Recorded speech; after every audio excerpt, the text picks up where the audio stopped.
Noon, nagkakamag ako kasi kay Kadiyo and Kasumi. Yan. Ito ang aking motor. 2009 model, Kinko Super 8 125cc.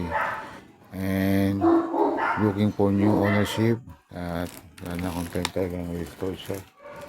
And hopefully kung meron man o pagkakataon o may budget, yun talaga ang plano ko sa kanya. Kaso ngayon medyo gipit or wala lang talaga siyang time or extra money, extra budget sa pag-restore. Yan, for sale na po siya. Looking for new ownership na magre-restore, owner na magre-restore sa kanya. Almost magka 17 years na siya. Ngayon September 8 po siya kinuha. At low mileage pa yan. Higitan pa ng ano yan, 77, 640. At working naman yung mga electrical niya. Hindi ko lang mapagana talaga na. Ayan. Medyo lobat lang. Good edge.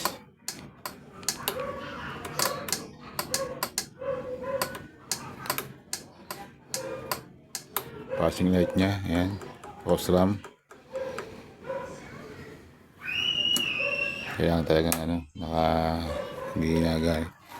Ayan. Ayan. At yung MDL niya is Helix. Ayan. Helix.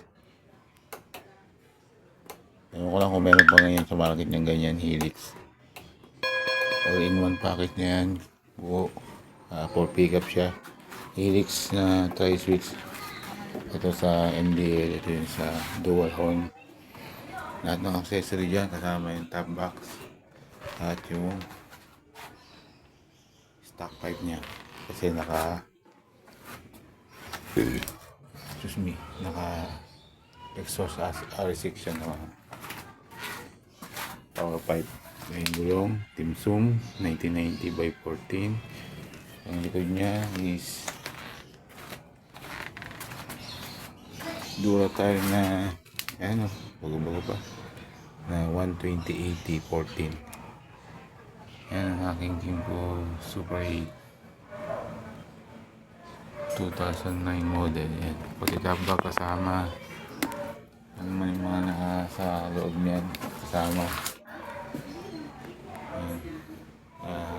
Isang original key, isang original na bali, at isang duplicate key o RCR original under my name. Paso ang registro, kayo na bahala mag-restore. Ayan, full pickup siya kakalali. At previously running naman siya nung simula lang na nalabuhan siya. Yun, nung pinalitan ko yung battery, hindi ko na siya mapaandar. So makita nyo naman sa mga video ko na running siya. For sale na po siya. Looking for new owner. Ayan.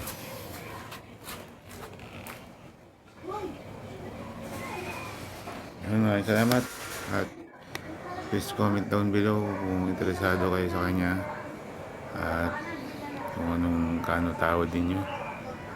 At lagi kong kini-change oil yan kahit nakatambak. Yun, comment down below na message nyo na ako personally sa mga nakakakilala sa akin. At kung ano yung tawad ninyo, bigay natin. Yung samang ano lang naman, tamang tawad lang naman. Kasi kailangan lang talaga dyan is TLC. At working naman yan. Konting madala nyo siya siguro sa Kinko Expert Mechanic. Gagana pa rin yan. So, ganito na mga kamoto friends, Super 8 and Kadiyo. Kaya safe sa ating lahat. Maraming salamat sa pagbisita sa aking channel. Ganito na lang. Paalam sa aking long time buddy.